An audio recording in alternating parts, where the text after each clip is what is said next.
Welcome to Secret Conversations with Kape! Kwentuhan! Kababaihan!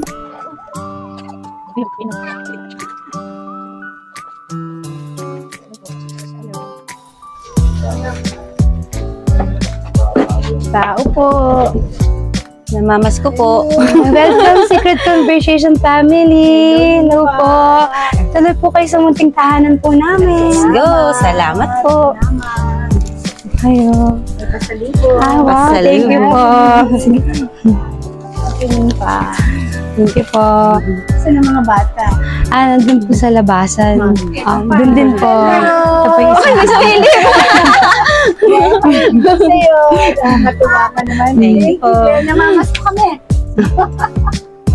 Anong name mo? Precious. Precious. Wow, you're so precious. Sound ka na. Halika dito. Halika.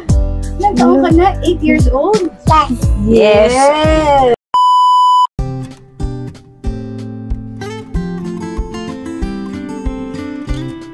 Ako si Ninfa Caranchon Milo, 35 years old, nakatira po ngayon sa Better Living Parañaque. Bunso po ako sa 5 magkakapatid.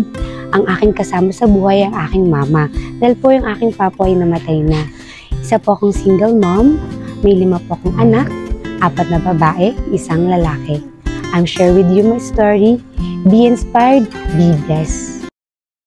Wow, ang sarap naman yan. Tara, kain po muna tayo. Yes. Sige po, ate, mag-pray muna po tayo. Ay, okay. Kala kain na. In the name of the Father, the Son, Holy Spirit. Amen. Jesus, thank you for this food. And maraming salamat po sa pagkakataong ito. At maraming salamat din po sa mga biyayang pinagkaloob niyo po ngayong araw na to. Sa masarap na pagkain na nasa aming harapan. Maraming salamat din po sa inyong guidance. At pagkakataong laging nandito po kami na nasa inyo at nananalangin. In Jesus' name, Amen. Kanino mo ba to in order? Sa online? Online. Ano ba yung online to? Online, ate. Sa KKKFP. Page. Oh, sa amin. Oh, si KKK. KKK Home Food. Wow. KKK Home Food ang aming food. Kaya siguradong masarap to. Yes. Sarap nga. Sarap. Oh, tinikman niya na nga eh. Hindi niya na matiis. Kain na. Kain na po tayo. Sarap. Parang gutom ako. Tin. Ako din. Kain kayo? Kain kayo. Kain kayo. Parang nakatingin sila. Kung na kaya natin Gutom na kayo? Ikain lang namin kayo pa din. Oo, kakain na lang namin kayo. Kaninang unang subo ko. Ito pa, oh. Eh, meron pa. Oh, ang dami. Ano yan? Kare-kare. Wow! Sarap naman. Sarap, grabe. Pang mayaman to ah. Ang sarap naman ng order Grabe. mo. Grabe. Kain. Tanya. Kain po. May gusto sumubo dito, mamo? Ayun. Ah. Oh, isa pa daw. Isa pa daw. Kanin naman daw. Ayan.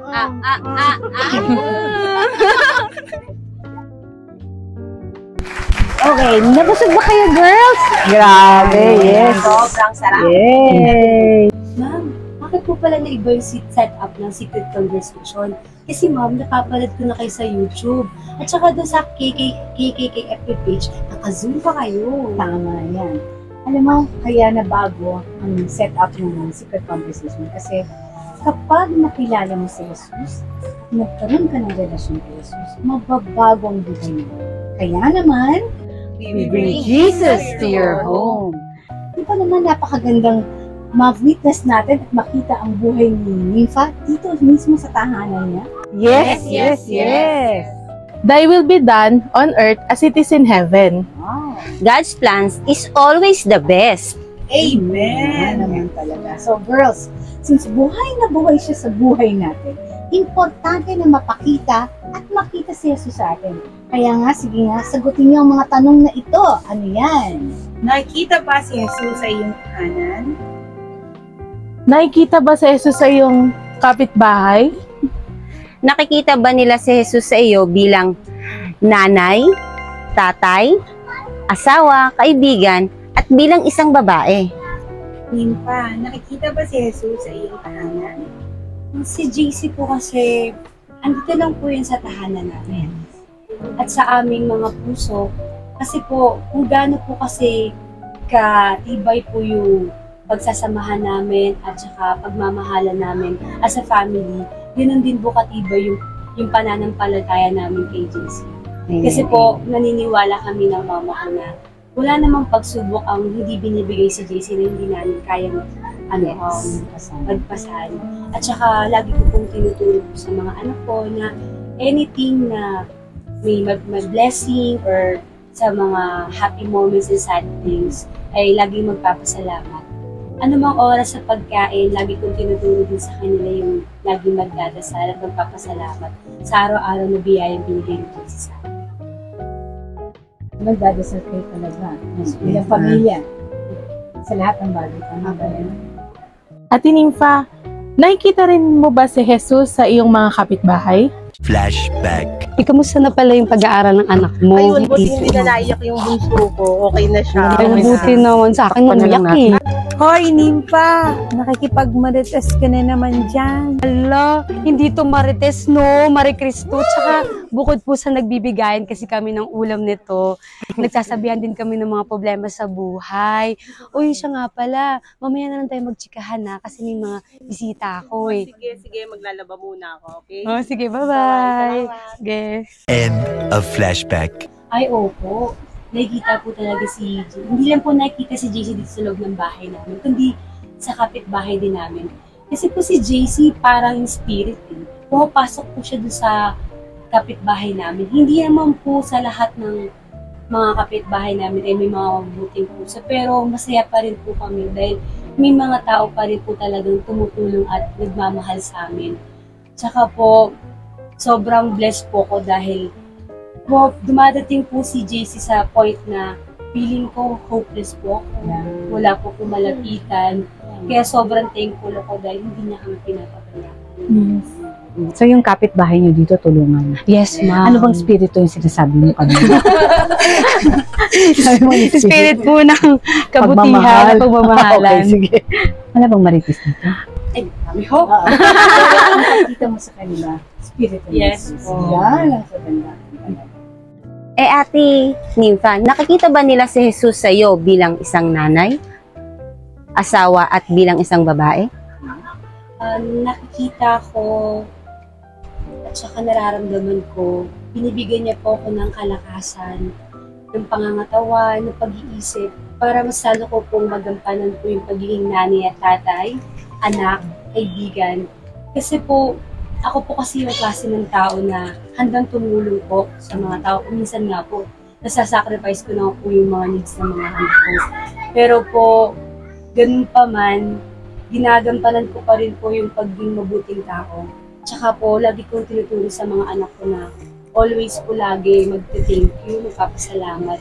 Kasi po, si JC lang po talaga yung makakatulong po sa amin. Tsaka, makakalakhan po nila kasi yung mga ganung bagay, yung lagi magpapasalamat. Tama. Tama yun. Tama yun. Kitang-kita na si Jesus sa iyo, dito sa iyong tahanan.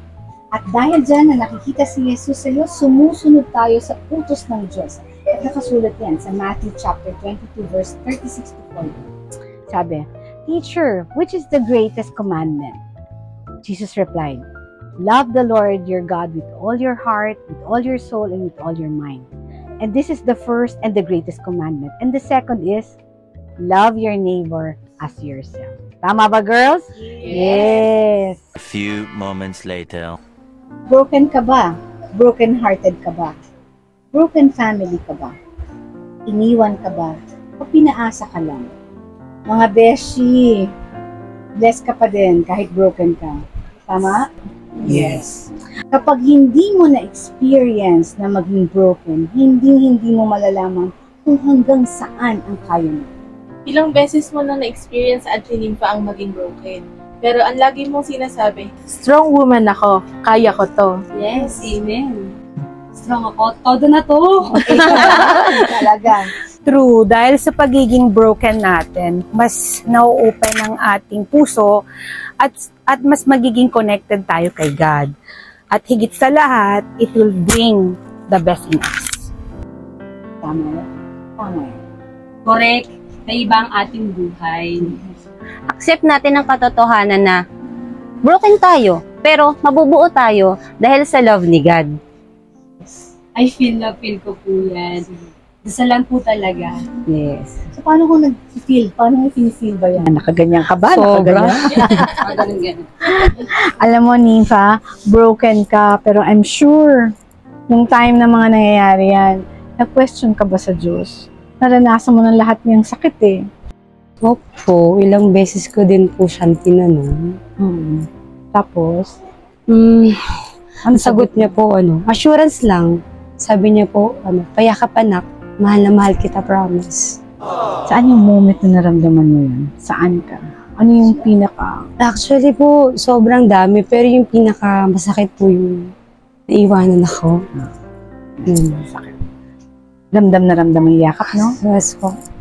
Ang ganda, personalan ka makipag-usap sa kanya. Ano to, sa dasal mo, personal prayer time, nasaan ka? Nasa bahay, nasa simbahan, o anywhere. Talagang yung usapan nyo. Actually po, mas nafe-feel ko po yung presence pag nasa bahay ako. Tahimik po kasi lahat, tapos habang tinitingnan ko yung mga anak ko. Yan, kitang-kita mo si Jesus. Oo, nakita ko sobrang blessed ako talaga. Tsaka hindi mo sinara yung puso mo sa Diyos. Kahit may galit ka, andyan, yung mahal na mahal pinapakita mo sa Kanya, kahit nasaktan ka. Masakit? Sobra pong sakit. Sobrang sakit. Relate ba lahat? Na-broken na ba kayo? Ano ba naman kasing broken yan? Nananatiling broken. Lagi na lang. Pero blessing. Kaya naman si Lord, si JC, naramdaman mo ba din pinipilit at kinukulit at sumisiksik yung sarili niya sa'yo? Ramdam mo ba yun? Tama po, kasi talagang pinilit ko naman po siyang sa buhay ko, tsaka ginusto ko naman po talaga. Pero siya mismo, parang, oy, kahit na broken ka, pasok ako dyan, pasok ako. Ginawa ba niya yun sa'yo? Opo, nasa buhay ko nung tsaka ginusto ko po naman talaga yun. Tsaka iba po talaga pag nasa puso mo at tsaka sa buong buhay mo si JC. Amen. Yan. So, girls, tayo naman, ano mga opinion nyo? Pag nangyayari sa atin yung broken heart ka na ba? Oh, ma'am, many times. Paano yun sa'yo? Ma'am, nagiging mababa ang tingin natin sa sarili. Ayaw na natin tingnan ng pagmamahal na inaalok ng iba, lalo na ng Diyos. Tapos, nagiging mataas yung sarili natin, mayabang, lahat alam, diba? Tapos, lahat kaya, hindi kailangan ng tulong ng iba. At the same time, lalong hindi mo ina-accept yung tulong ng Diyos. Kaya ang pinakamagandang ugali talaga natin, kahit nagiging broken tayo, ay acceptance at sumurrender sa Kanya. Kasi nga, kahit sabihin natin sa Diyos na, JC, kung wala ka, broken ako. Pero naniniwala ka din ate, nabubuuin tayo ni JC. Yes, yes. Kaya masasabi natin sa Kanya na, ikaw na ang bahala sa akin. Nice. Sa totoo lang, aminado naman tayong lahat na broken tayo, hindi lang heartbroken. Sa buong pagkatao natin, broken tayo eh. Pero nabubuo lang tayo sa pagtitiwala at paniniwala na mahal tayo ng Diyos at siya lang sapat na.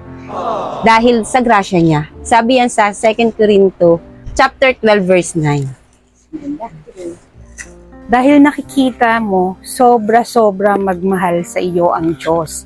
Sa pinaka madilim na parte ng buhay mo, damang-dama mo talaga si God. So, 'di ba? Kaya yung pagmamahal niya, yun ang liwanag na nakita mo sa buhay mo.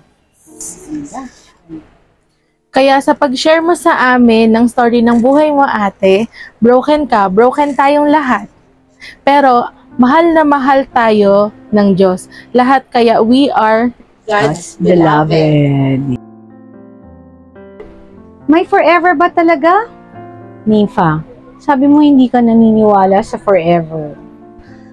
Ay, actually po hindi na ako naniniwala sa forever. Kasi po yung una, yung pangalawa, pangatlo po. Lahat po kasi sila failed relationship. Iniwan po nila ako ng walang-wala ako. Kasi po kung wala po akong mama, sorry po, tsaka din po kung wala pong mga tao sa paligid ko, hindi ko po kaya. Hindi po kasi yung pakiramdam na Naawa ako, hindi lang po sa sarili ko. May anak ako eh. Parang unfair. Kasi, bakit ako lang? Minsan po, question ako kay God. Pagmahal naman po ako. Minahal ko naman. Pero bakit po ganun? Parang sila lang po yung may right na maging masaya. Kasi po, sobrang sakit po para sa akin na maging nanay, tatay sa mga anak ko. May mga times na nagtatanong yung mga anak ko kung, ma, bakit wala po kaming ganito, walang ganyan. Parang kulang na lang sabihin, ba't hindi kami perfect family? Gustuhin ko mang buuin yung ibigay po yung mga pagkukulang na hindi kayang ibigay ng dagay ako, pero lalabas at lalabas pa rin yung kulang. Pero ginagawa ko po pa rin yung part ko, tsaka kami ng mama ko, na maramdaman nila na hindi sila kulang. Na kami lang sapat na. Ako especially, silang mommy nila, na kaya kong gawin. Tsaka hanap ako ng ng lalaki. Inisip ko, bakit pa kailangan maghanap eh? Nandiyan naman si God, si JC. Siya lang pala eh. Kasi sa lahat po ng mga trials na nararanasan ko bilang magulang, single parent, lahat po pala nun, dami mong question, dami mong reklamo, pero si JC lang pala talaga yung makakatulong sa'yo. Siyempre din po with my family and kids. Kung wala po sila, siguro hindi ko kayang give up na ako. Pero basta po malakas lang yung pananampalataya mo kay God, walang imposible po, lahat makakaya ko. Parang di ko na po ata kailangan ng mga partner eh. Ako lang eh, sapat na eh, strong ako eh. Galing, galing. May naliligaw ba sa'yo? Ako po, meron naman po pero Beautiful na beautiful yan eh. Oh. kaso po, mas strict na po yung ano ko kaysa sa mama ko. Strict na sinong strict to? Yung eldest po, tsaka yung second ko po. Talaga? Opo, bawal po. Tsaka may curfew ako sa bahay. Wow! Kailangan, alam nila yung oras ng work ko. So, kailangan po talaga dumating ako sa ganong oras kung hindi nagtatampo sila. Pero, ano lang, mabilis lang naman po mawala yung tampo nila. Kasi pag nakita na nila ako, happy na sila kasi nakita nilang safe akong umuwi. Pag umiiyak ka at nandito ka, nag-uusap kayo ng personalan ni JC, nakikita ng mga bata. Actually Nararamdaman po, ka talaga. No? yung mga bata po kasi, mas pinipili ko po kasi, ma'am, na ako lang yung magdadasal. Minsan po, mama ko, may time po na Kayong dalawa. na kaming dalawa, nagugulat po kami sa Jesus, oh, gising ka pa. Sabi ng mama ko, nagdadasal kasi ako. Sabi ko, bakit ma? Kasi po may time na pag wala po kasi kaming pera. Yung wala pa po kasi kaming bigay po ng mga daddy nila. Sabi, naisip po namin ni mama, paano bukas? Sabi ko, may tutulong po. Sabi ko kasi, meron yan, tiwala lang. Pero kasi may time po talaga na makikita mo po talaga na totoo talaga. May miracle. Kasi po, naniniwala ko sa sinabi ni mama, pray ka lang, tama mamaya. Meron nga. Pero totoo po talaga. Tsaka sabi po ng mga friends ko, maniwala ka lang kasi. Kasi ikaw yung klase ng tao na hindi naniniwala, pero pagka hinayaan mong maging i-open si Jesus sa puso mo, lahat na yan, susunod na yan eh. Maliliit, malalaki, biyaya, no? Yes po, tama po. So, tamang yung broken blessing. Yes po. Galing, galing, galing. So, kayo mga girls, talagang sabi niya, ang forever daw kasi maraming basihan. Ano ba yung mga basihan na yan? Sige. Physical appearance ba, ate? Sabi nga sa kanta, di ba? Humanap ka ng pangit at ibigin mo ang tunay.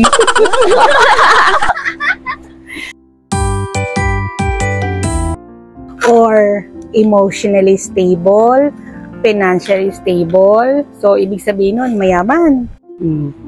Pag gwapo siya, kailangan maganda ka. Pag maganda ka, kailangan gwapo siya. O kailangan bang mabait ang asawa? parang mga tigasing ba dapat? Tigasaing? Tigalaba? Marami makaka-relate. Or matalino, may trabaho, ano pa? Mayaman. Mayaman siya. Mayaman ka. Dapat ba kailangan kayo parehas mayaman? O dapat ba malaki? Alin? Ang bahay. Ang bahay, tas maraming kotse. So, isip mo yan. Ang malaki na. Or marami kang anak, mababait ang anak. Tama yan lahat na sinabi niyo. Pero pag ang basis mo, nako, ibang sagot yan. Bago natin sagutin ang forever na yan, alam niyo ba, dumadating daw sa punto ng buhay natin na hindi tayo makontento. Hindi ko sinasabi hindi ka na kontento na yung tatlong boyfriend na yun, ha? Pero define muna natin ang ibig sabihin ng contentment, Miss Pearly. Ano ba yan? Eto nga, sabi nga ni Mr. Webster. Yes. Contentment. Alexa ba? Webster. Contentment is a state of happiness and a satisfaction. So, ibig sabihin, meron kang peace sa puso at isip. Very nice. Correct yan. Contentment din ay sapat na kung ano yung meron ka, ang hawak mo, at yung nakikita at nararamdaman mo. Isa pa, ang contentment ay hindi nakukuha kahit kanino. Yes. Sa asawa, sa anak, sa kaibigan, sa pinsan o sa magulang. Tama yan. Alam nyo, sabi nila, lahat ng sinabi nyo kanina na may bahay, mayaman, pati career, maganda, hindi kontento na tayo? Of course not.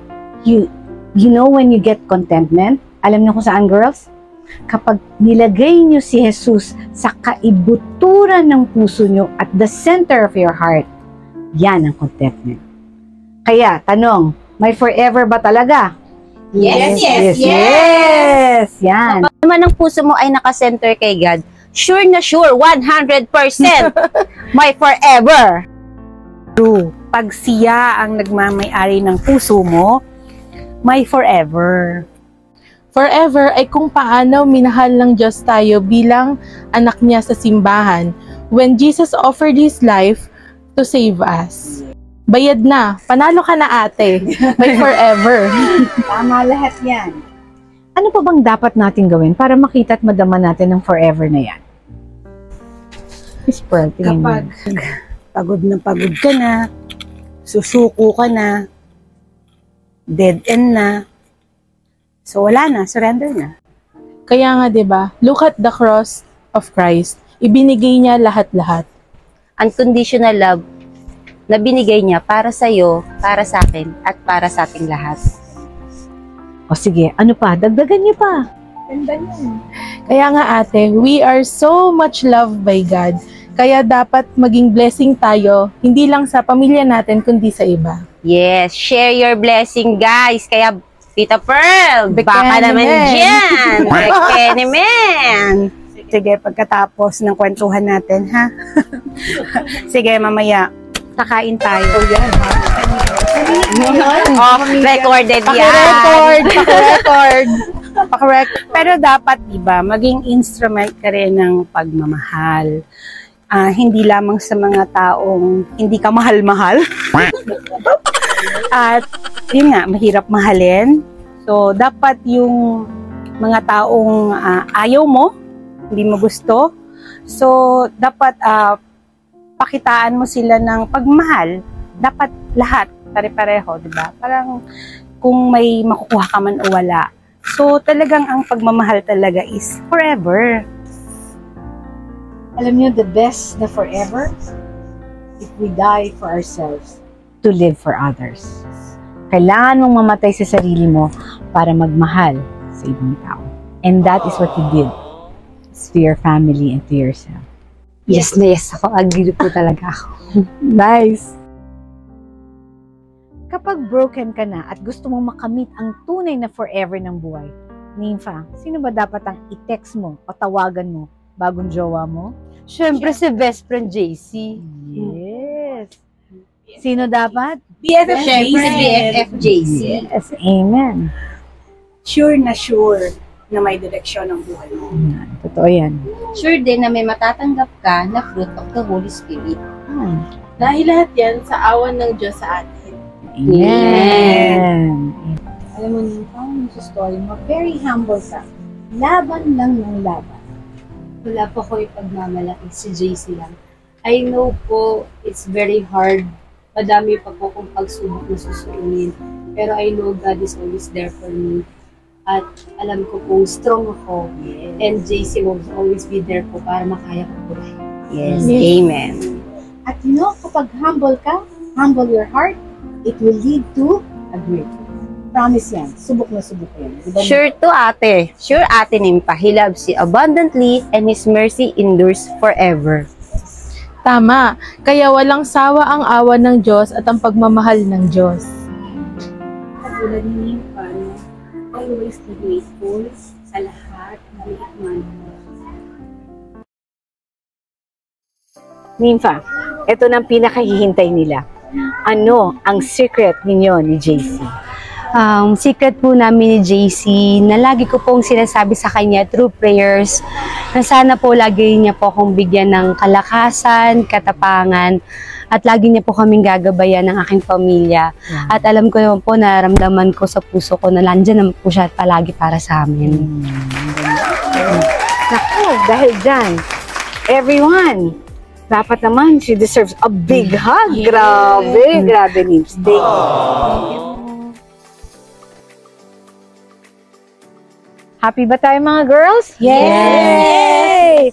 Naku, alam nyo, tapos na naman ang isang episode. At ang dasal namin ay, sana may natutunan kayo sa bawat episode ng Secret Conversation. At sana naman, itong mga ginagawa namin to ay maging gabay ninyo sa araw-araw na pamumuhay nyo. Tama ba mga girls? Tama. Thank you, Diva, for sharing your beautiful story. Na-inspire mo kami.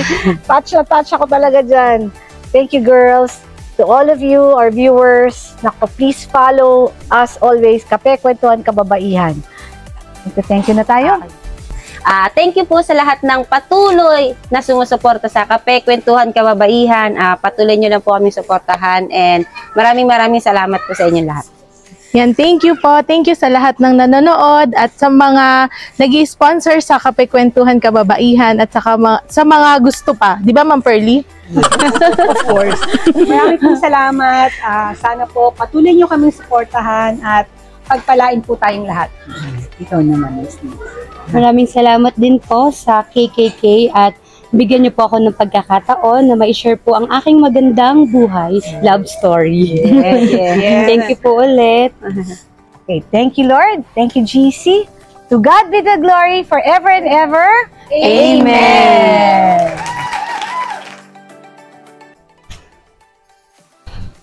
Grateful heart to JC. Punong-puno ng pagmamahal ng puso ko. Maraming salamat po. Hindi daw swerte si Nympha sa love life. Sa dami ng hirap at sakit na naranasan niya sa buhay, naging matatag siya. Broken man siya, alam niya blessed pa din siya. At higit sa lahat, mahal na mahal siya ng Diyos. Kaya hindi siya sumuko at patuloy siyang lumalaban sa buhay kasama ang kanyang anak at nanay. Kailangan maging matatag tayo sa laban sa buhay. The good Lord will not give us a trial beyond our capacity. Kahit anong relationship meron ka, single man, married, best friend mo, kapuso, kapamilya, ang maipakita lang natin ay ang pagmamahal ng Diyos sa kanila. Ang pagmamahal na forever. Kay JC lang, sapat na. Kay JC lang, may forever.